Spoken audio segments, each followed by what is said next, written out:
My Digi Show. My Digi Show. 10 heures de live. 10 heures de live. 10 heures. 14 intervenants. Rien que pour vous. Rien que pour vous. My Digi Show.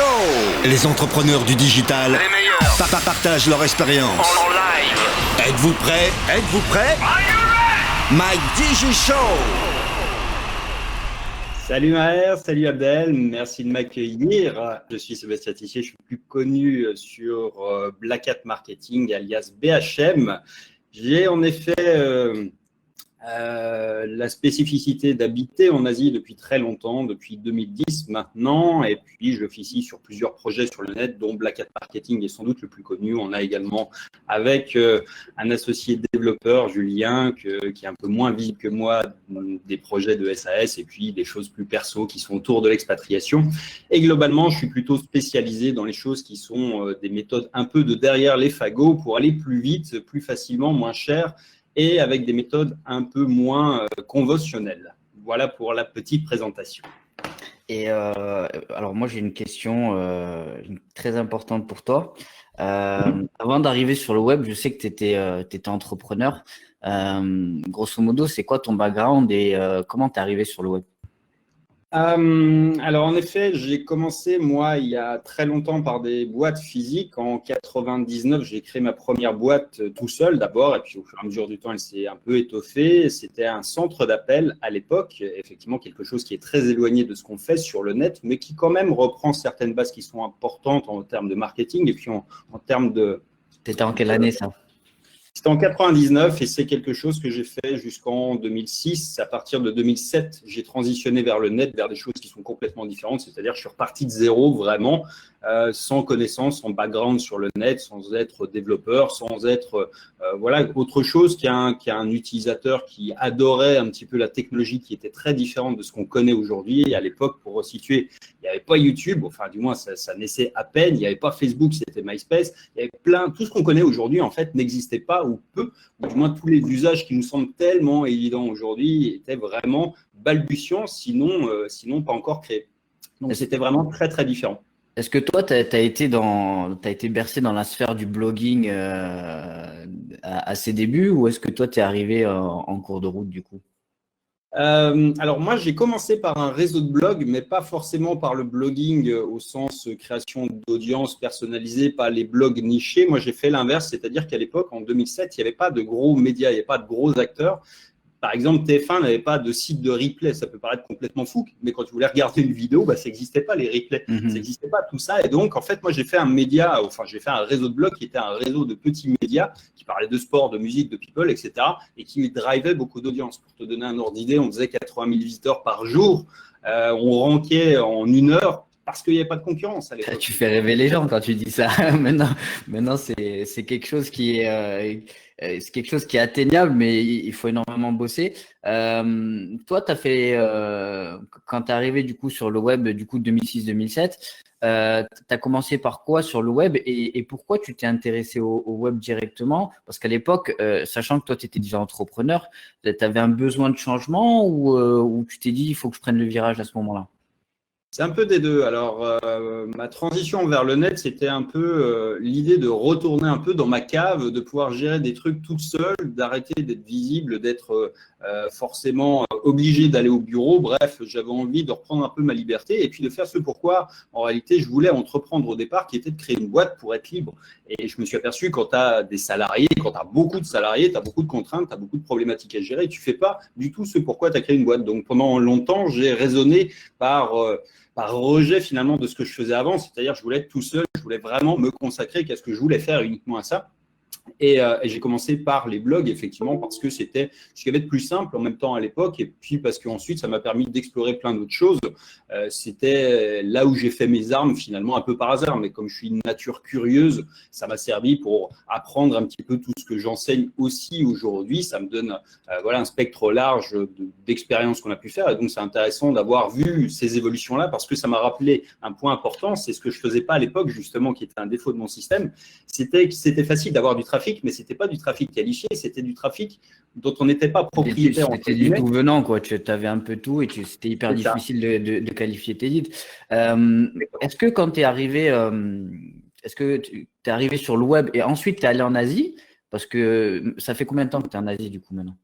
Depuis 2010, en fait, j'ai attendu d'avoir une activité sur le net qui soit suffisamment stable et suffisamment rémunératrice pour pouvoir me barrer, ce que fait un peu tout le monde finalement. Mais moi, je l'ai fait il y a longtemps en arrière. Et effectivement, ça m'a pas pris tant de temps que ça pour gagner suffisamment bien ma vie pour me dire ok, c'est bon, je peux partir. Mais à l'époque, encore une fois, c'était l'aventure. Aujourd'hui, quand je dis à tout le monde partir en Thaïlande, c'est comme partir en week-end en Normandie. C'est tout est balisé, tu as les Airbnb, tu as les trucs. Tout le monde l'a fait en plus. Moi, à mon époque, il n'y avait pas la 4G, on avait de la 3G, personne n'y allait, personne n'avait fait avant. Donc, tu vois, c'était une autre aventure. C'était ça qui était rigolo. Aujourd'hui, c'est presque un lieu commun de passer par l'Asie et de t'y arrêter, bosser. C'est l'étape obligée. Et puis c'est tellement facile, je veux dire, en termes de. Enfin, sur la prise de billets ou sur ton parcours de voyageur classique.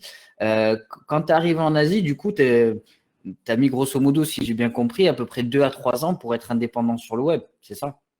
Non, je gagnais déjà bien ma vie avant, mais en fait, à l'époque, j'étais marié. Il a fallu que j'arrive à convaincre mon ex-femme de partir vers la Thaïlande, ce qui était un peu une équation plus compliquée que prévu. Mais initialement, j'aurais pu partir au bout d'1 an et demi. Ouais, suffisamment, ça aurait été simple. Mais bon, bref, c'était un autre projet de vie et donc c'était l'aboutissement. C'était effectivement quand j'ai pu concrétiser ce passage-là. Alors moi, je te suis depuis un moment. Je suis vraiment un grand fan de toi, au même titre que Fred et pas mal de gens qui, du coup, se retrouvent en Thaïlande ou en Asie plus en général. Ce que j'aime chez toi, c'est que tu as développé ce côté gros hacker dans le sens le plus noble du terme, c'est-à-dire aller t'imprégner d'un certain nombre de choses que font des gros hackers, on va dire, historiques, et pour aller l'imputer sur nos différents outils sur le web. Ta spécialité, c'est entre autres les emails qualifiés, c'est l'acquisition de listes d'emails qualifiés. Alors d'aujourd'hui, bon, on sait qu'il y a la RGPD, etc. C'est quoi les évolutions entre quand toi, tu as commencé, tes débuts, et maintenant? L'attention à tous les niveaux, c'est-à-dire qu'aujourd'hui, on a toujours beaucoup de compétition sur les réseaux sociaux, sur les trucs. Enfin, tu vois que dès lors que tu allumes ton écran, tu as tout de suite des pop-up qui sortent dans tous les sens. Et dans la boîte mail, à l'époque, il n'y avait pas autant de concurrence, il n'y avait pas autant de compétition. Ça t'oblige à être meilleur, plus incisif, à être plus axé vers la relation avec les gens, parce que ce qui a vraiment fondamentalement changé, c'est qu'aujourd'hui, en moyenne, les gens reçoivent 140 mails par jour. Et ça fait une énorme différence. Le reste, après, s'il vous plaît. Ouais. Moi, j'ai entendu le mot pop-up. C'est un truc que je déteste énormément. Certes, apparemment, ça vous ramène du business. Mais il n'y a pas un qui peut nous inventer quelque chose qui pollue pas le web comme ça. Franchement, on ouvre des pages, on dirait une guirlande de Noël. Qu'est-ce que tu en penses, toi, même si ça vous ramène du business? Est-ce que tu trouves ça Non, moi, je ne considère pas que ça ramène du business. En fait, c'est comme tout, dès lors que ça devient quelque chose qui est utilisé, qui est surutilisé, ça perd en efficience. Donc, en fait, ce qui compte, et on en parlera sans doute après, dans les choses qui sont plus pertinentes aujourd'hui, c'est tout sur ça. C'est-à-dire, le meilleur signal que tu puisses donner, c'est tu prends ce que tout le monde fait et tu fais l'inverse. Il faut toujours être à contre-temps parce que, justement, tu vois, il y a des vagues, il y a des modes, il y a des trucs mais le marketing, ça a toujours fonctionné comme ça. Tu as toujours des ressassés qui reviennent. Tu as des trucs que les gens découvrent alors que ça existe depuis 30 ans, mais qui ont été un peu. Il y a quoi que tu faisais avant, Sébastien, par exemple, que pour donner une ordre d'idée aux gens, quelque chose d'un peu plus concret que tu fais plus maintenant, par exemple, dans l'emailing? Dans l'emailing, pas grand-chose finalement, parce que pour nous, ça n'a pas changé grand-chose. En réalité, la RGPD, si tu veux, elle n'a pas inventé un cadre qui n'existait pas tant que ça. En substance, c'est pas. Si tu respectais déjà les règles avant, ça change rien en réalité. Pour nous qui travaillons beaucoup avec les professionnels en B2B, ça change que dalle, quoi, quasiment. Et donc, en réalité, c'est vraiment pas un problème. Ça a affolé, comme souvent, tu as un effet de mode où tout le monde a balancé dans tous les sens. Ouais, attention, la RGPD, tu peux prendre un procès, finir en 25 ans de prison. Finalement, il n'y a jamais rien eu, quoi. Je crois qu'il y a eu un procès et encore, c'est en cours d'instruction et c'est pas quelque chose qui, je pense, s'aboutira. Toi, du coup, au quotidien, pour donner un peu quelques tips et astuces à nos auditeurs, c'est quoi que tu utilises comme outil et pourquoi tu les utilises? Alors, ce que je vais donner, c'est ce que j'utilise moi, mais ce n'est pas ce que je recommanderais aux gens pour démarrer. Ce que j'utilise, c'est ClickFunnels, parce que ça me permet effectivement d'avoir un truc qui fait tourner mon business. Et moi, je suis un grand fanatique des funnels, donc bon, ça me permet de faire quelque chose qui est efficace, qui n'est pas très pénible, et malgré tout, c'est pas exempt de bug. Pourquoi je le déconseille aux gens qui débutent? Parce que c'est cher pour ce que c'est et que c'est pas nécessaire, parce que souvent, maintenant, il y a beaucoup trop d'outils sur le net et qu'on a tendance à toujours confier un petit peu sa réussite aux outils, à se dire il faut ça pour réussir, alors qu'en réalité, c'est pas le cas. Sébastien, essaye de parler doucement. Comme tu es en Thaïlande, je pense que la connexion elle grésille un petit peu, comme ça tout le monde peut te suivre. Ok. Tu veux que j'en prenne un peu ou c'était clair? Non, c'est bien, mais voilà, juste le temps que les gens les captent. Et du coup, tu conseilles pas ClickFunnels au démarrage. ClickFunnels, on le rappelle pour ceux qui ne connaissent pas, pour notre audience, parce je le rappelle, on a une audience à la fois de débutants, certains experts aussi, et il y a pas mal d'e-commerçants, de dropshippers, de start-upers et beaucoup de personnes du digital aujourd'hui. Du coup, toi, ClickFunnels, c'est un outil qui te permet de créer des tunnels de vente, entre autres. Ouais. Mais tu l'utilises que pour ça, du coup, ou pour autre chose? Pas que pour ça. Je l'utilise également pour gérer des opérations pour le compte de clients, mais encore une fois, c'est pas un truc que je conseille aux débutants. Moi, j'ai des besoins qui sont spécifiques, mais là, encore une fois, quand tu as un business qui tourne, qui fait au moins 2000 balles par mois, en fait, c'est rentable de prendre ClickFunnels parce que les options qu'il te permet de mettre en place, notamment des order bumps, des offres complémentaires dans un système de funnel, quelqu'un qui va acheter un petit produit, puis un produit plus cher, puis un produit plus cher, ça fait sens. Et ça rapporte plus d'argent que ça n'en coûte. Mais avant d'avoir quelque chose qui tourne, c'est un truc qui est une dépense inutile.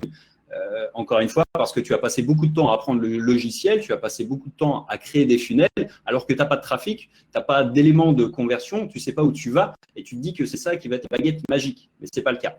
Et le deuxième outil qui nous sert, mais on est plutôt sur plusieurs outils, c'est un autorépondeur évidemment, puisque là, pour le coup, c'est le cœur du business, c'est les 3 règles, c'est juste avoir une audience, avoir un moyen de les contacter, envoyer vers des offres et tu as un business qui tourne. Tu n'as pas besoin de beaucoup plus que ça en réalité.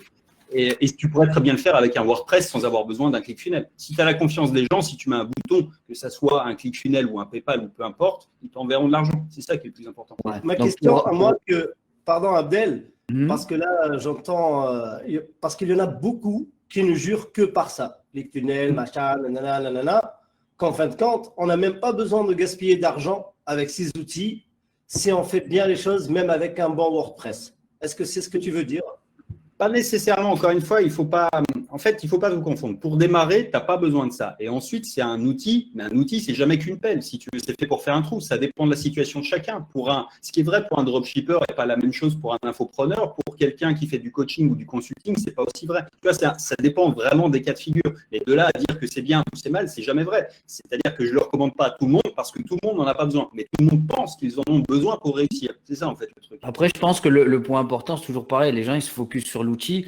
Mais il faut regarder ton offre, ce que tu vends, si c'est du produit physique, si c'est du digital. Toi, dans ton cas, est-ce que tu es amené du coup, par exemple avec ClickFunnels, parce que je sais que, on va dire par réputation, ClickFunnels, il est surtout utilisé pour vendre des formations, pour vendre des produits digitaux. Toi, tu es plutôt, tu as tendance à faire du produit physique ou du produit ou de l'infoproduit pour ceux qui ne te connaissent pas?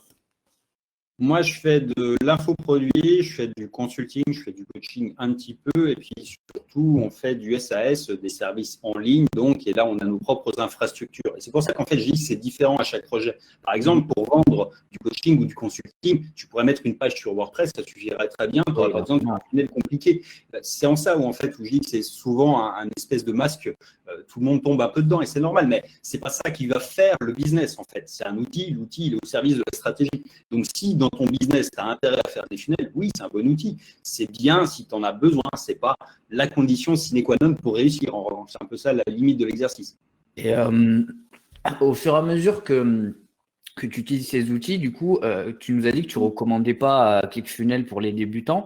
Le débutant qui se lance, qui veut faire par exemple des tunnels de vente, hein, admettons, moi demain j'ai envie de lancer une formation sur un sujet qui me tient à cœur, par exemple le référencement naturel, le SEO, tu me conseillerais quoi?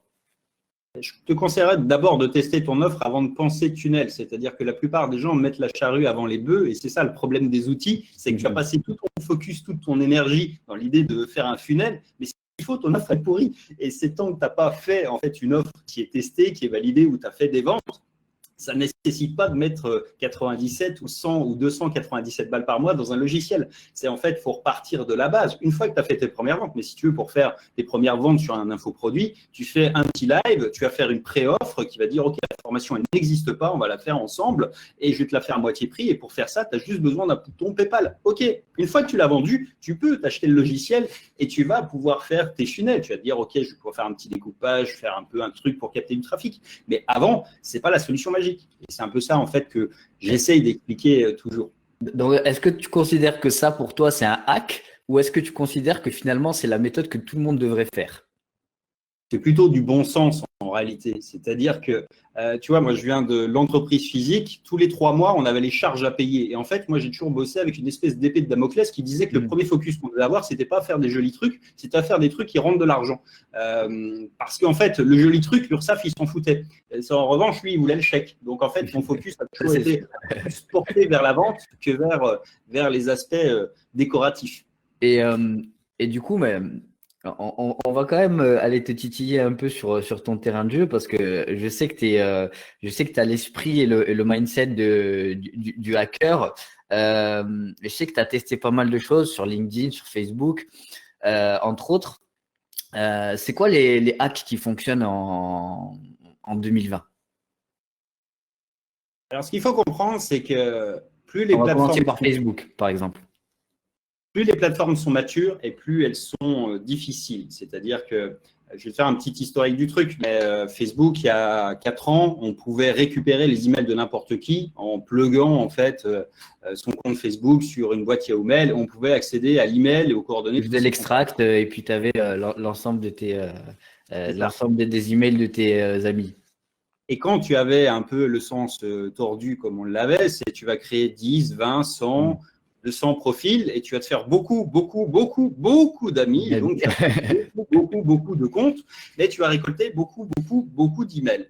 Évidemment, ce type de truc avec les scandales à répétition qui sont arrivés depuis 2 ans, Facebook a cherché, surtout avec le désintérêt que ça a généré chez les gens, à faire un peu le ménage dans les trucs. C'est pour ça qu'ils ferment sans pitié les comptes. Et c'est pour ça que plus une plateforme est mature, et c'est vrai pour toutes les plateformes, et moins les hacks sont faciles à exploiter, et plus ça va être compliqué. Pareil, on faisait des trucs qui étaient un peu de foufou avec Messenger il y a encore 2 ans. Aujourd'hui, tu peux plus le faire. Donc, il faut comprendre qu'en fait, ils protègent leur business et plus un business est mature et plus tu vas avoir de complexité à faire des bots qui marchent et qui soient vraiment efficaces. Donc, l'idée aujourd'hui, c'est d'aller un peu à contresens justement parce que tout le monde se casse les dents avec les bots. C'est de revenir à un truc qui est un vrai hack, mais vraiment, encore une fois, c'est de faire un truc que personne ne fait, beaucoup, et qui pourtant est la manière la plus simple et la plus naturelle de vendre, c'est juste de discuter avec les gens, c'est-à-dire d'utiliser les réseaux pour ce qu'ils sont. Un espace de discussion où tu vas simplement trouver un endroit où tu veux faire une formation sur le SEO, par exemple, tu vas identifier des groupes qui parlent de SEO, et puis tu vas devenir un mec qui, au travers des discussions, comme dans la vraie vie finalement, parce que les gens oublient ces détails-là, mais les gens qui vont t'acheter une formation, c'est les mêmes qui sont dans la rue ou à qui tu vas serrer la main dans un séminaire, dans une conf ou un truc. C'est les mêmes humains, avec les mêmes réflexes, avec les mêmes logiques. Et donc, pour vendre naturellement, il suffit juste de parler avec les gens. Et c'est ça, je suis vraiment d'accord avec toi, Sébastien, parce que moi, pour te faire un peu une rétrospective de mon petit parcours sur le web, les gens, moi, j'étais déjà sur le web depuis quelques temps, mais en fait, les gens, ils m'ont réellement connu ces derniers temps parce que j'ai commencé à m'impliquer dans des groupes, j'ai commencé à répondre à des questions, j'ai commencé à être dans des lives et à donner de la valeur, tout simplement, à donner un certain nombre d'informations que moi, j'ai emmagasinées de par mon expérience et que les gens ont besoin dans l'instant T. Et du coup, quand tu réponds à ce besoin-là, les gens, ils ont une gratitude immense. Et en fait, par granularité, ce qui s'est passé, c'est que j'ai eu un certain nombre de gens qui sont venus me voir en privé pour me dire « Abdel, on a besoin d'une formation, tu nous donnes des conseils sur les SEO, ta méthode, elle a l'air d'être bonne, etc. » Et moi, je me suis retrouvé devant le fait accompli en me disant « Mais c'est pas possible, comment des gens qui sont à l'autre bout de la France ou de la planète, ils peuvent venir me solliciter comme ça, alors que moi, j'avais pas spécialement de produits à vendre. » Donc, je me suis dit « Bon, le proof of concept, il est là en fait, hein, c'est que c'est bon, c'est validé. » Mais Ce que tu disais tout à l'heure, c'est intéressant, c'est qu'en fait, si on veut tester des hacks et si on veut vraiment avoir quelque chose de pertinent en termes de retour sur investissement, il faut le faire quand la plateforme elle est au début de ses jours, quoi, quand elle est lancée et que là, à peine les développeurs ou le mec qui a créé la plateforme, ils sont encore à leur balbutiement, quoi. C'est même au-delà de ça, c'est que les plateformes te laissent faire à peu près n'importe quoi au départ parce que ça sert pour eux, c'est-à-dire que plus il y a de monde, ça sert pour les stats, ça sert pour les chiffres. Tu vois, Facebook était content d'avoir peut-être 50% des comptes qui étaient des comptes de bots parce que levée de fonds, ça rentrait dans les calculs en disant ouais, mais attends, on a des utilisateurs actifs de fou, il y a tant de posts, il y a tant de machin. Ça leur a servi au départ. Après, quand les boîtes elles se structurent, elles se professionnalisent, quand ils doivent rendre des comptes aux investisseurs et pire aux publicitaires, là ils commencent à faire gaffe. C'était vrai sur la pub. Au départ, tu faisais passer n'importe quoi en pub Facebook. Tu n'avais pas de contrôle comme ils le font aujourd'hui. Et ça a toujours été comme ça. Et ça sera toujours comme ça. Si tu as hacké un réseau social, prends le dernier qui arrive, mais pas au tout début. Il faut qu'il y ait quand même un petit peu de monde et surtout qu'il y ait ta cible dedans. Il y a des gens qui me parlent de TikTok ou de trucs, mais TikTok, si tes clients ils sont pas dessus, ça sert à rien d'y aller, quoi. Donc c'est toujours une question de logique. Et au-delà de ça, je pense que la plupart des gens commettent une erreur qui est toujours un peu identique, c'est de vouloir systématiquement passer d'abord par l'automatisation. Ils cherchent à automatiser un truc qui ne marche pas, ou du moins sur lequel ils n'ont pas de retour. Tu vois, quand tu as une démarche en disant, OK, si j'ai parlé avec 10 mecs, sur 10 mecs, ça m'a fait 3 contacts, on a discuté sur Messenger, j'en ai closé un, ça m'a fait un coaching, ça fait 2000 balles. Bon, OK, à partir de ça, tu dis, OK, comment est-ce que je peux faire plus de contacts? Comment est-ce que je peux faire rentrer plus de gens dans la machine pour reproduire à grosse échelle le truc? Mais parce que tu t'appuies sur un process qui a marché, qui a fait ses preuves. La plupart des gens, moi, me demandent des serveurs de mailing, puisqu'on installe des serveurs de mailing aussi, où les mecs envoient n'importe quoi en se disant ça va faire la blague. Ouais, le mail, il va être envoyé. Mais... Tu vas à la pêche dans l'océan en faisant ça. Je veux dire, l'utilité, elle est pas bonne. Par contre, tout à l'heure, tu me parlais de bot Messenger.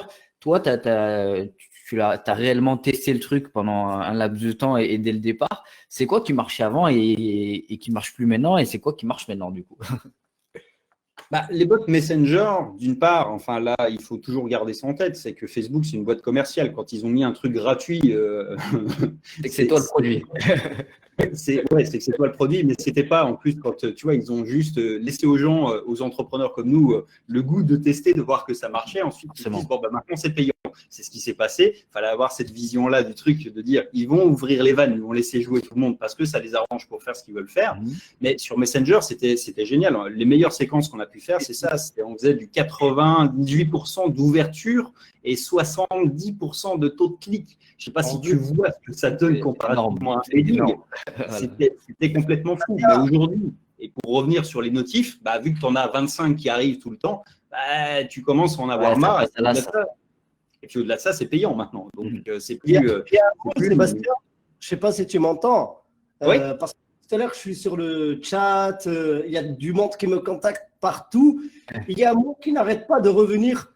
TIPS, je ne sais pas, c'est quoi? Pardon, je n'ai pas entendu. Et IPS, apparemment, les gens nous demandent des tips, un petit tips. Des tips. Des tips. Là, on est en train de relâcher des tips. On en a donné un qui est très, très bon. Peu importe ce que tu veux vendre. C'est la source d'or des tips. Alors, lâche, et je sais que tu n'es pas un radin. Non, mais vraiment, le meilleur tips de toute l'année, encore une fois, et ça vaut pour tout le truc, et je sais que c'est contre-intuitif, mais ça correspond exactement à ce que je disais tout à l'heure. C'est de rester à la maison et ne pas sortir. Ça, c'est sûr. À part celui-là. Si tout le monde veut te vendre l'idée d'utiliser des bots et des trucs, c'est que c'est trop tard. Il faut passer au truc ultime, c'est discuter avec les gens. Ça, c'est un vrai bon gros tips. Tu peux discuter aujourd'hui, en fait, si tu veux, il faut revoir ça avec 20 ans d'écart. Il y a 20 ans, tu ne pouvais pas te contacter avec des gens comme on le fait aujourd'hui. Aujourd'hui, tu as le monde entier à portée de clic. Tu peux te connecter avec des mecs qui sont des PDG qui ont 20 000 salariés ou avec des mecs qui sont à côté de chez toi et qui ont juste des besoins qui sont typiquement dans un truc que tu veux leur vendre, mais parle avec eux. Tu peux parler avec eux sur WhatsApp, sur Telegram, sur YouTube, sur où tu veux. Tu as énormément d'espace de discussion que tu peux organiser et focalise-toi juste sur un truc, c'est de parler sincèrement avec les gens, mais comme on le ferait dans la vraie vie. C'est-à-dire que les bots aujourd'hui, ça a vécu, mais sur la plupart des plateformes, c'est un truc où tu vas mettre ton compte, ça va tenir à peu près une demi-heure et ça va sauter, quoi. Ouais, en général, en général, faut l'utiliser pour des FAQ ou des choses où les gens ils ont un besoin informel et ils sont dans une certaine démarche où forcément l'humain n'est pas nécessaire à ce moment-là. Moi, quand tu dis ça, c'est marrant parce que je fais le parallèle avec une méthode que j'ai sur les paniers abandonnés dans l'e-commerce. Dans les boutiques e-commerce, par exemple, ce que les gens ne font pas, c'est de prendre la liste des paniers abandonnés où les personnes ont laissé leur numéro de téléphone et de rappeler les gens, tout simplement. C'est un truc tout bête, mais qui marche tout le temps. Et la personne, elle a un humain derrière le téléphone. Et à ce moment-là, qu'est-ce que tu fais? Ben, tu transformes très rapidement. Pourquoi? Parce que la personne, elle a mis une voix sur la boutique. Tu l'as rassuré et en plus de ça, tu vas lui apporter forcément le conseil de produits que tu vends vu que tu les connais. Et comme ça, le taux de transfo en emailing vs les gens que tu rappelles, il est x4. Hein. Et ça, c'est vérifiable. Et la problématique, c'est que, enfin, moi, je l'ai testé déjà il y a une paire de temps. Et puis, en fait, je me suis rendu compte que ça marchait de moins en moins. Mais pourquoi? Parce que tu as des géants comme Cdiscount qui ont décidé de faire ça en masse. Et puis qui ont, comme tu dis, et qui ont fait en sorte que le type soit beaucoup moins efficace. Mais ça rejoint ce que tu disais tout à l'heure. C'est un peu comme le 4x3 que tu mets sur l'autoroute. Si tu en as 25 sur l'autoroute, bon, bah, ça n'a plus la même efficacité que si tu as un seul panneau publicitaire. Et je pense que moi, il y a toujours des terrains à aller explorer. Toi, je sais que tu fais beaucoup de LinkedIn. Tu as un outil dessus. Est-ce que tu peux nous en parler de l'outil? Alors LinkedIn, si vous ne connaissez pas, pour ceux qui nous écoutent, c'est un réseau social professionnel où l'idée c'est que les gens sont là pour faire du réseautage, pour networker. Et on peut l'opposer vraiment à Facebook, c'est-à-dire Facebook, les gens ils sont là pour se détendre, ils sont pas là pour acheter, ils sont pas là pour regarder des pubs. En fait, on a perverti le système avec la publicité. LinkedIn, même s'il y a un peu de pub, c'est un tout petit peu par rapport à ce qui se fait sur Facebook, mais surtout, en fait, le business model même de LinkedIn, c'est de vendre de la mise en relation. Donc, ce qu'ils font payer, c'est ça. Et ça, c'est très différent dans le sens où tu vas pouvoir te connecter avec des professionnels dont tu connais déjà leurs besoins. C'est-à-dire, si tu cibles, je sais pas, les grossistes dans tel ou tel truc, bah, tu peux te présenter à eux très facilement. Tu vas créer un profil qui vraiment est en adéquation et tu vas pouvoir, encore une fois, utiliser le levier conversationnel qui est, à mon sens, le meilleur aujourd'hui avec cette plateforme. Encore une fois, les plateformes, c'est des pieds dans la porte qui font gagner énormément de temps et qui sont, encore une fois, juste basées sur l'idée de te mettre en relation avec des humains qui sont bien calibrés par rapport à ceux que tu recherches. Tu peux identifier. Du coup, c'est quoi, excuse-moi de te couper, Sébastien, parce que forcément, moi, ça me démange. Du coup, c'est quoi le hack ou le tips sur LinkedIn? Pareil, tu vois, il y a des trucs que les gens ne font pas. Tu disais sur les paniers abandonnés, bah, je vais te donner un truc, c'est sur LinkedIn. Tu vois, tu le mets sur ton smartphone. Déjà, tu as beaucoup moins de limitations sur smartphone parce que les grosses plateformes savent que c'est plus difficile d'automatiser. C'est pas impossible, mais c'est plus difficile. Du moins, c'est pas à la portée du premier bonnet venu avec le dernier logiciel qui vient de sortir. Et puis surtout, tu vas pouvoir avoir moins de limites, donc tu vas pouvoir ajouter plus de personnes. Mais surtout, tu vas pouvoir utiliser un truc qui consiste à, très vite, tu le sors, tu vas pouvoir envoyer un audio ou faire une petite vidéo comme ça et faire un truc qui est très humain. C'est-à-dire qu'encore une fois, la plupart des gens font un truc qui est débile, c'est d'envoyer un message copier-coller avec des champs de fusion en disant « Bonjour, Jean-Michel Dupont, je sais que vous êtes directeur commercial de la société machin ».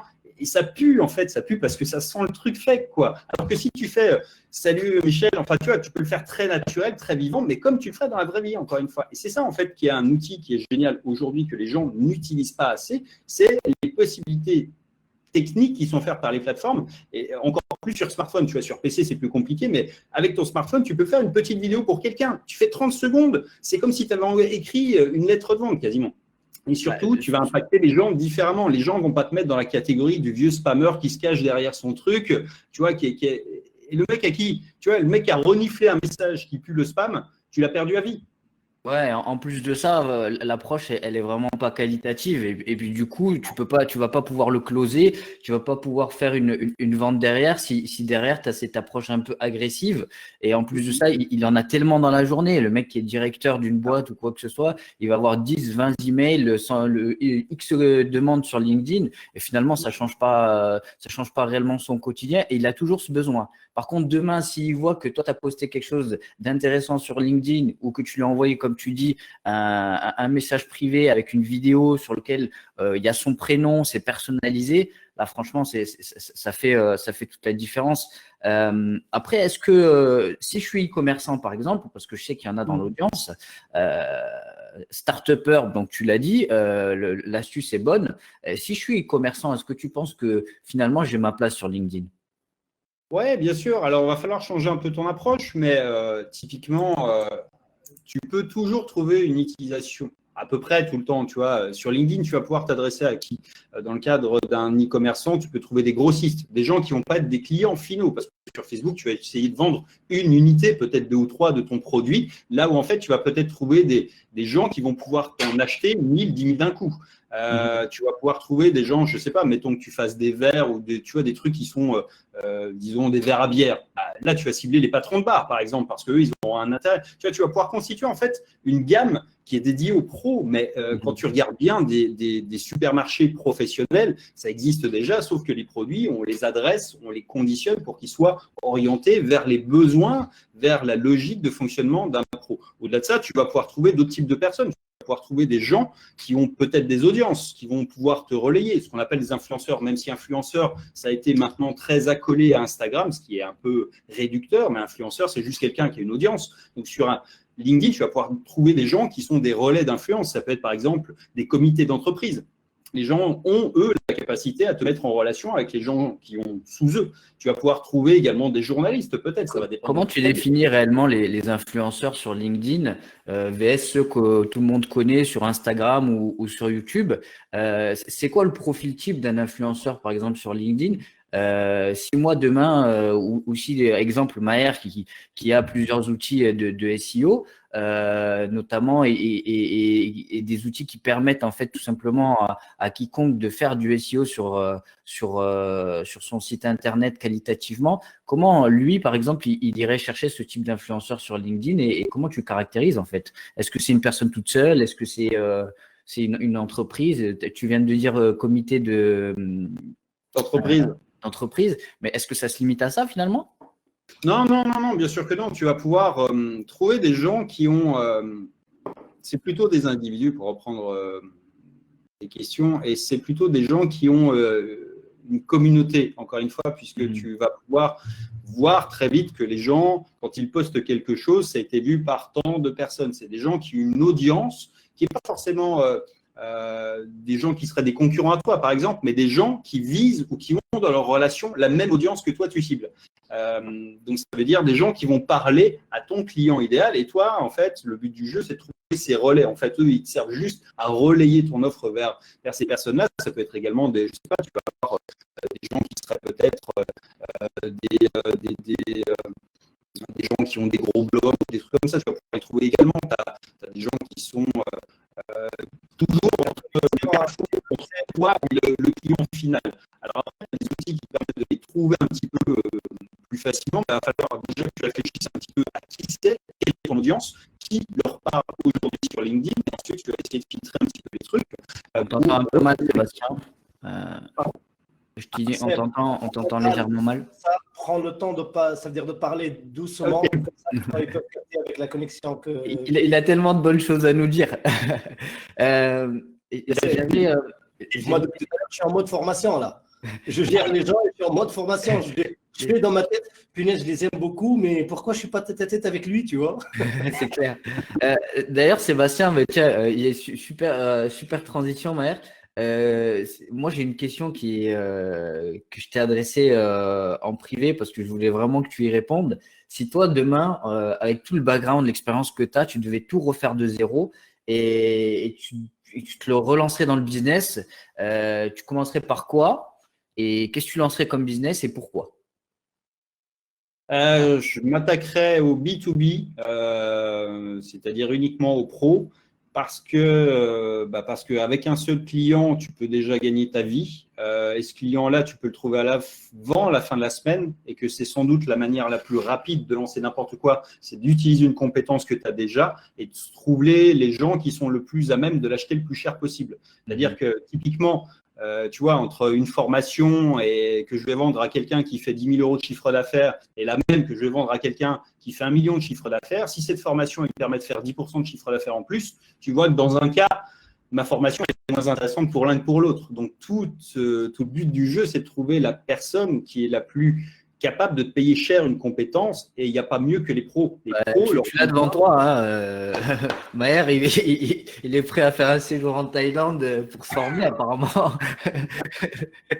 Oh, il y a du soleil, il y a de la bouffe, et il y a du business. Bah, je signe. Hein. Je crois qu'il y a même des nanas, à ce qui paraît. J'en suis pas sûr. Les nanas, je m'en fous. Du coup, tu nous conseillerais effectivement de vendre ses compétences forcément à du B2B. Du coup, on le chercherait sur LinkedIn ou sur Facebook, mais peut-être beaucoup plus sur LinkedIn forcément, comme tu l'as dit. La personne qui vend ses compétences, c'est quoi? C'est quelqu'un qui est expert dans du SEO, dans du Google Ads, dans du Facebook Ads? Forcément, on a tous, regarde, c'est un exemple dont j'ai parlé récemment avec un ami. C'est deux exemples qui sont extrêmes. Tu prends quelqu'un qui s'est lancé dans le dropshipping. Il n'a jamais fait d'étincelle, mais au travers du process, tu vois, c'est quelqu'un qui a galéré, mais qui n'arrive pas à en vivre. Et au travers du process, il a appris à monter une boutique, il a appris à faire des campagnes de pub Facebook, il a appris, tu vois, plein de choses en fait qui sont des compétences qui sont utilisables. Pas dans le dropshipping, et peut-être que c'était son offre qui n'était pas bonne, peut-être que c'était le copywriting des fiches. Tu vois, il y a plein de maillons en fait pour monter un business qui sont difficiles à maîtriser quand tu pars de zéro. Mais en revanche, avoir une compétence très calée, de dire ok, j'ai lancé 500 campagnes pub, bon bah je sais ce que je fais avec la campagne pub. Donc cette compétence, je l'ai, je peux la monétiser. Il suffit de trouver des entreprises qui font déjà de la pub et qui n'ont pas de résultats, ou des entreprises qui ne font pas encore. Et là pour le coup c'est assez simple. De l'autre côté, tu peux même prendre des gens. Moi j'ai été approché par des gens qui m'ont dit ouais Seb, j'aime bien ta dernière vidéo machin, mais il faut vraiment que tu fasses un truc pour tes vignettes, elles sont dégueulasses. Mais c'est vrai, bon, bref. Mais tu vois, le mec il m'a juste envoyé un mail comme ça, il est passé sur YouTube, il a regardé les gens, il m'a envoyé des exemples de ce qu'il faisait. Si ça m'avait intéressé dans le sens où si j'avais voulu mettre de l'argent dans la vignette, je l'aurais pris, parce qu'effectivement son approche, tu vois, elle est ultra simple. Le mec, il a détecté le besoin, il a dit voilà, tu vois, regarde, si tu mettais des vignettes, tu pourrais doubler ton taux de clic, tu auras plus de vues, tu auras plus de visibilité, tu auras plus d'audience, tu feras plus d'argent. C'est aussi simple que ça quand tu réfléchis 2 secondes. Et ça rejoint un peu le début de cette discussion qui était de dire est-ce que tu as besoin de ClickFunnels? Non, tu as juste besoin en fait de trouver en fait ce que tu peux vendre et de t'adresser aux bonnes personnes. Et ensuite, si tu veux massifier, si tu veux aller plus vite, si tu veux aller plus fort, si tu veux aller plus loin, tu vas mettre des outils en place, tu vas te structurer. Mais avant, la seule chose que tu as besoin de faire, c'est de vendre et pas autre chose. Là, on est d'accord que c'est une personne qui a des compétences. Mais si toi, demain, tu repars de zéro, et quand je dis tu repars de zéro, tu repars forcément sans des compétences. Parce que on est d'accord. Et comment tu fais pour te former en 2020 et sur quoi tu te formerais du coup? Comment je me formerai en 2020? Alors, je pense que ça n'a jamais été aussi simple qu'aujourd'hui de se former. Paradoxalement, c'est même peut-être parce que c'est trop simple que c'est devenu extrêmement compliqué, dans le sens où il y a un espèce d'écran de fumée général. Tu passes sur YouTube, tu regardes une vidéo, tu as 10 gugus à côté qui vont te dire l'inverse à chaque fois de la précédente. Donc, tu as des cours d'une heure, tu regardes un truc, tu as le cerveau qui est complètement nettoyé, tu ne sais plus ce que tu dois faire, tu es devant la paralysie et pourtant, tu as toutes les informations du monde dans ton petit truc-là. Tu pourras en faire un truc de savoir, ça n'a jamais été aussi simple. Tu peux faire les cours du MIT, de ce que tu veux, de n'importe quelle grande école qui coûtait des dizaines de milliers d'euros pour le faire avant. Et aujourd'hui, ça n'a jamais été aussi simple de se former. Après, il faut savoir choisir sur quoi te former. Et je pense qu'il y a des compétences qui, elles, sont intemporelles. Il y en a certaines qui passent, qui sont des trucs de mode. Mais il y a une compétence qui est toujours et qui sera toujours recherchée, c'est la vente. La vente, ça veut dire être capable de prendre ton téléphone et de faire du closing, ce qu'on appelle maintenant des closers. Avant, nous, c'est ce qu'on faisait il y a déjà 20 ans, tu vois, on passait des coups de fil. On faisait du closing, quoi. Bref, donc tu as ça, tu as écrire des pages de vente, donc le copywriting, être capable de mettre en place des campagnes publicitaires, mais que ça soit sur Facebook, que ça soit sur Google, c'est la même chose, c'est la même logique. Une fois que tu as compris la logique de fonctionnement interne… Oui, tu te réadaptes après à l'outil éventuellement s'il y a une évolution ou quoi que ce soit, quoi. Exactement ça. Donc, en fait, le point de focus le plus intéressant, je trouve, aujourd'hui, c'est soit, si je devais repartir de zéro, je me concentrerais essentiellement sur une compétence qui est axée vers la vente, parce que quand tu sais vendre, tu n'as jamais de problème d'argent. C'est-à-dire que tu n'as pas besoin du produit. Le produit, tu vas le trouver, tu vas le vendre pour quelqu'un.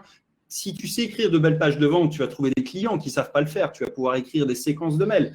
Si tu es bon au téléphone, tu vas faire du closing pour des mecs qui ont des programmes et puis tu vas passer derrière pour faire les appels post-webinaire, par exemple. Tu vois, tu as du boulot qui va tomber du ciel tous les jours avec ce truc, simplement avec une compétence qui est la moins sexy du monde, mais qui est la plus essentielle, qui est juste d'apprendre à vendre. Mais c'est celle sur laquelle il n'y aura jamais de licenciement. C'est-à-dire que, tu vois, tu peux te dire, les créatifs, la recherche, développement, quand il n'y a plus de thunes, quand c'est la crise, on licencie tout le monde, sauf le mec qui fait rentrer de la thune. C'est exactement ça. Mais jamais dehors.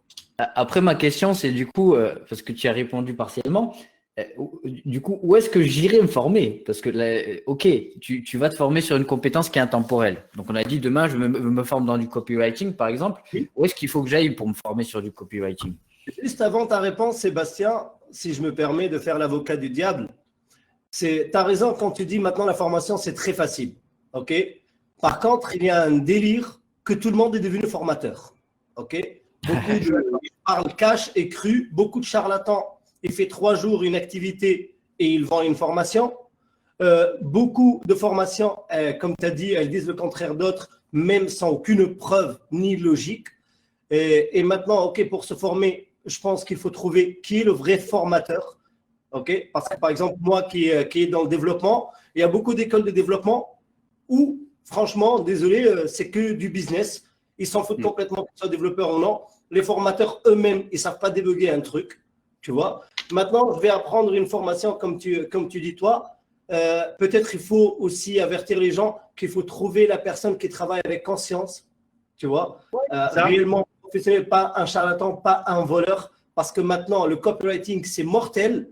Mais ils pensent que c'est des vendeurs d'or, que c'est juste d'une manière psychologique. Okay, on ne dénigre pas le travail. Je kiffe, moi, les rédacteurs et les copywriters, je kiffe. Mais c'est abusé ou apprendre du vrai copywriting, parce qu'il n'y a pas de vraie école de copywriting. Chacun a sa psychologie. Et comment pas se faire avoir au même temps, s'il te plaît, si tu peux nous dire ça. Alors, pour ne pas se faire avoir, en fait, tu as raison, c'est un métier, entre guillemets, qui est non réglementé, c'est-à-dire que n'importe qui, demain, peut dire qu'il est formateur. C'est vrai. Le truc, c'est simplement aussi d'être un peu logique, c'est-à-dire que la plupart des gens réagissent avec de la poudre aux yeux qui consiste à sortir une lambeau, à te faire une vidéo en te disant « ça y est, j'ai fait 1 million ». Maintenant, il ne faut pas être trop naïf non plus. Il suffit de regarder qui est là depuis longtemps. Et puis, tu vois, tu as des gens qui ont des track records, c'est-à-dire que quand tu as des mecs qui sont là depuis 2 ans, 3 ans, 10 ans, bon, bah, tu sais que c'est des gens qui ne sont pas improvisés, c'est des gens qui ont un peu de métier. Après, je pense que d'une manière générale, quand tu parles de formation, pour le copywriting, c'est un peu différent et j'y reviendrai après, mais quand tu parles de formation, je pense que c'est important aussi d'avoir une vision qui est un peu connexe avec celle des gens avec qui tu vas être formé. C'est-à-dire que, tu vois, moi, j'ai conscience que c'est une approche qui est humaine du truc. Tu as le droit de ne pas être d'accord avec moi.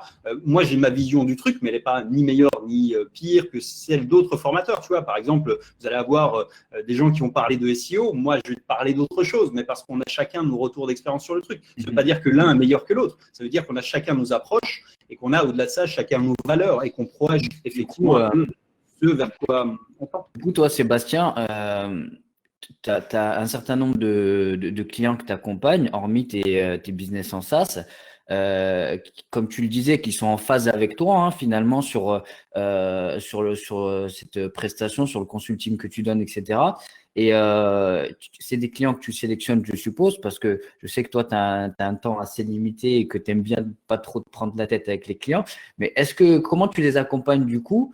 Par exemple, là, il faut le dire, on est quand même dans une sacrée crise. Comment tu les accompagnes pendant cette crise-là et qu'est-ce que toi, tu leur apportes, surtout avec ton expérience? Alors, moi, c'est pas que je refuse de travailler ou le contact avec les clients. Au contraire, j'essaie toujours de le garder. Après, je sais que parfois, je suis pas forcément la personne qui est la plus pédagogue ou du moins la plus à même d'apporter la valeur que les gens attendent à certains niveaux. C'est-à-dire que moi, je suis assez… Enfin, j'aime bien aller vite, je parle vite, donc voilà. Donc c'est vrai que je suis pas forcément la meilleure personne qui va parler aux débutants, parce que pour moi, tu vois, il y a trop de bases à rattraper. Ma plus-value, elle se porte après, c'est-à-dire, tu vois, quand les gens me disent, bon, bah voilà, ça y est, là, je fais tant de chiffres, je voudrais passer à tel. étape supérieure, comment est-ce qu'on fait? Là, je vais leur dire quelle est la méthode que moi j'utiliserai pour le faire et si c'est quelque chose qui les séduit dans l'idée, parce qu'encore une fois, c'est une méthode comme une autre. La méthode, elle marche, elle marchera avec d'autres trucs. Tu peux te dire, OK, est-ce qu'on fait du mailing ou du SEO? Le choix, à un moment, il se porte comme ça. Tu ne peux pas être partout, il faut faire des arbitrages. Moi, je propose un plan d'action et j'accompagne les gens pendant 3 mois, ça peut être plus. En dessous, ce n'est pas forcément intéressant ni pour eux ni pour moi. Donc, sur des projets bien spécifiques, ils vont te dire, OK, pendant les 3 prochains mois, l'objectif, c'est ça. On part d'ici, on va aller là. Et toutes les semaines, je vais te dire quoi faire, en fait, pour t'éliminer tout le brouillard que tu as dans la tête, pour pas que tu te demandes la semaine prochaine, tiens, est-ce que je ne devrais pas me lancer dans le SEO? Tiens, est-ce que je ne devrais pas faire une campagne pub? Est-ce que je ne devrais pas… Comme ça, c'est cadré, quoi.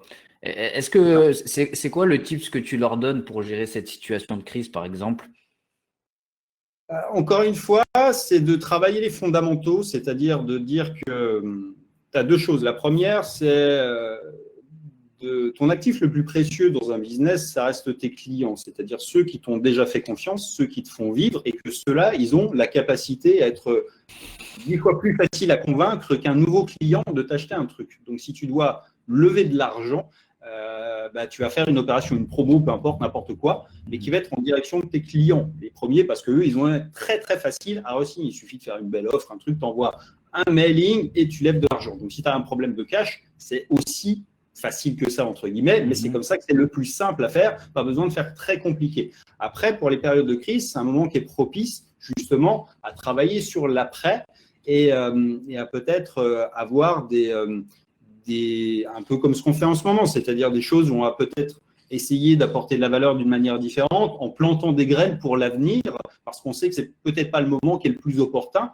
mais on va essayer de faire en sorte que les gens, voilà, on va les aider autant qu'on peut avec des tips, des conseils, des formations, des trucs, en les rendant peut-être plus accessibles pour les aider à passer ce moment-là. Et puis, effectivement, sur le lot, il y aura toujours des gens qui seront contents de ce qu'ils auront appris, vu, découvert et qui feront appel à nous. Donc, encore une fois, après, ça dépend des business. C'est vrai que pour le dropshipping, par exemple, c'est beaucoup, beaucoup plus compliqué en ce moment, mais pour d'autres raisons qui ne sont pas liées qu'à la vente. Mais il y a le sourcing, il y a plein d'autres Oui, problèmes. et encore, c'est jouable en fonction du type de dropshipping que tu fais. Le gars qui va sourcer son produit en Chine, il aura beaucoup plus de mal à délivrer en temps et en heure que moi, par exemple, qui suis sur l'Europe. Je te remercie, Sébastien, pour cette question, pour cette réponse qui était, qui pour moi était importante pour les gens qui nous écoutent. J'aimerais qu'on passe à la session questions-réponses, si tu veux bien, et voir un peu si on a des gens dans le chat qui te connaissent du coup et qui ont un certain nombre de questions. Et on va essayer d'en sélectionner pas beaucoup parce qu'on est déjà dans le timing, on est déjà short dans le timing forcément. Maher, tu prends le relais sur les questions? Merci. Ah, c'est toi le maître du live, hein. Attends. La première question. Tac, tac, tac, tac, tac. Il y en a trop. Laquelle choisir?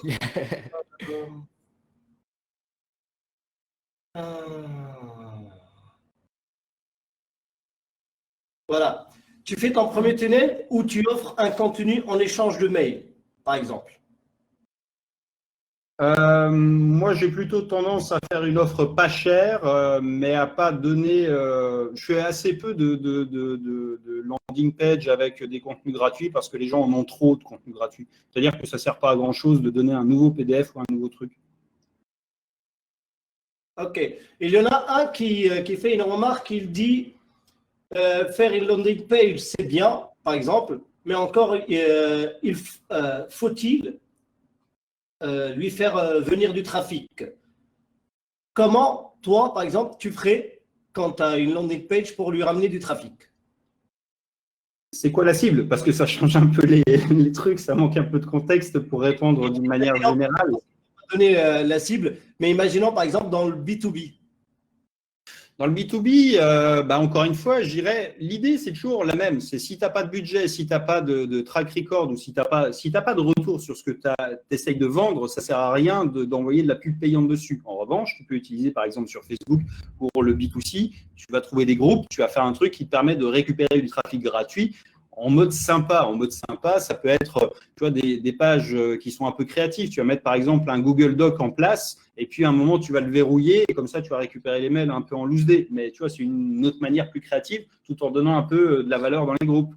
Mais les groupes, c'est une source de trafic illimitée. Les forums aussi, quand tu n'as pas d'argent, c'est ça. Et si tu as des preuves de ce que tu cherches à vendre, que ça marche, bah, si ça vend, tu mets une pub en place. Et si tu es dans une logique où tu as déjà du ROI, bah, tu accentues, quoi. Donc, ce n'est pas beaucoup plus compliqué que ça. On est toujours dans la même logique. En fait, finalement, tu as de l'argent et tu as des preuves que ton produit fonctionne et qu'il se vend, bah, tu mets de la pub pour accélérer. Si tu n'en as pas encore, tu vas chercher à faire venir des gens pour avoir du retour. Mais la landing, elle n'est pas nécessaire à cette étape-là. C'est-à-dire, si tu n'as pas encore de trucs, mieux vaut jouer avec le mode conversationnel one-to-one, quoi. Parce que souvent, en fait, c'est un truc, tu vois, ça, c'est un très bon tip, ce que je vais te donner. C'est le truc, c'est beaucoup plus difficile. Attends que tout le monde se concentre. Oh putain, il s'est fait avoir, il va lâcher. Écoutez bien. Vas-y, parle doucement, je t'écoute.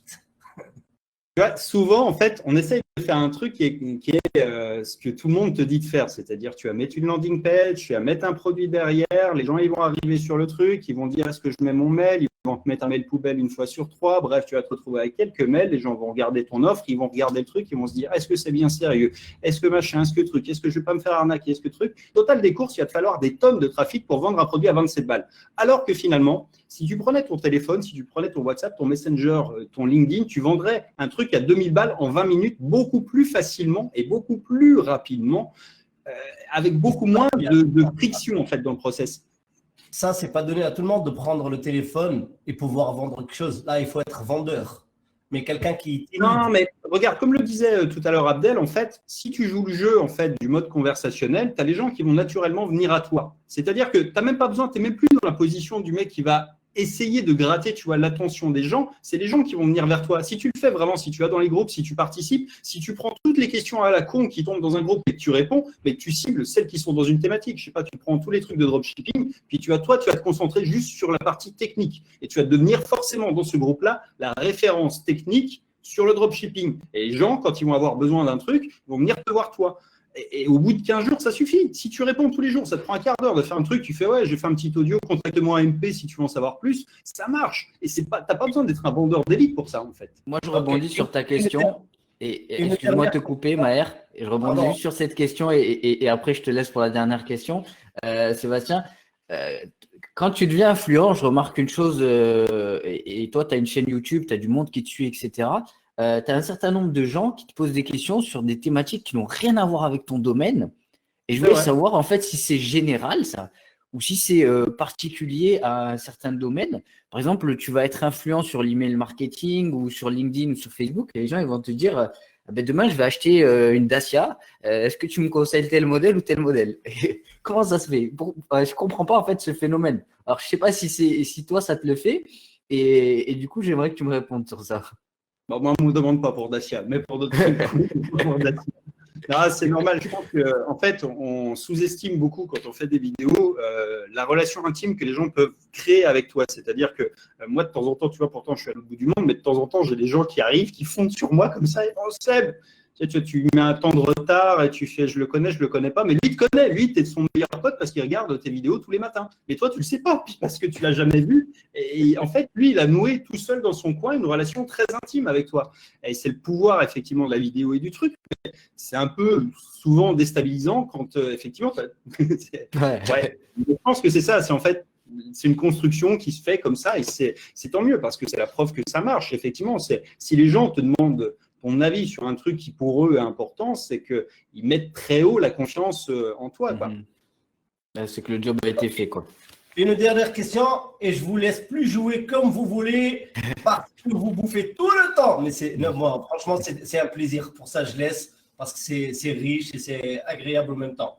J'ai vu une question, franchement, que je trouve intéressante.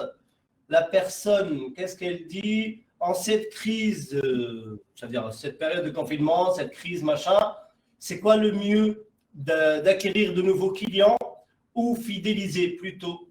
Ça, c'est Olivier qui nous pose cette Alors, je dirais les deux. En fait, pourquoi? Parce que en ce moment, et là, c'est un peu une loupe intéressante en ce moment, c'est que la pub a beaucoup chuté. Enfin, sur Facebook, du moins, on a vu des chutes de prix qui sont assez importantes. Et c'est un bon moment pour faire de l'acquisition, mais c'est également un bon moment pour faire des offres pour tes clients. Donc, c'est les deux, en fait. C'est l'un sert l'autre, par ailleurs. Tu vas lever un peu de cash, tu vois, en faisant une promo, par exemple, un truc qui apporte de la goodwill. Tu fais une promo et donc les gens qui sont en confinement et qui sont dans tes clients seront contents d'avoir un produit en promo. Et l'argent, tu vas le réutiliser intelligemment. Tu vas vérifier que c'est le bon moment. Mais en ce moment, sur Facebook, par exemple, la pub est beaucoup moins chère dans ce qu'on a testé nous récemment. Et ce n'était pas le cas il y a un mois. Il y a un mois, ce n'était pas aussi vrai. Là, on est dans une phase en fait où je pense qu'il y a plein d'audiences qui sont sous-exploitées parce que les dropshippers qui sourcent en Chine n'ont pas encore redémarré. Donc, il y a plein d'audiences libres qui fait que la pub est pas chère et ça convertit aussi bien. Donc, en fait, tu as un bon hack en ce moment. Eh ben ça nous montre toujours la bonté et le grand banqueur de Facebook et qu'il ne profite pas de tout, de la baisse du business de tout le monde, les prix des pubs, etc. Sébastien, moi personnellement, je te dis merci beaucoup. Tu nous as donné de ton temps de la Thaïlande. Les horaires, ce n'est pas les mêmes. Je remercie toujours et encore Abdel aussi. Il t'a cuisiné comme un malade, on dirait que Je te remercie Sébastien, merci pour ta présence et puis on se retrouve très bientôt. Merci à vous deux, merci de votre accueil, à très bientôt et bon courage pour la journée. Je lui écris par téléphone, je lui dis vas-y, occupe-toi de 100K. Voilà. C'est vrai. Merci beaucoup et à très bientôt Seb. À bientôt les amis. Ciao.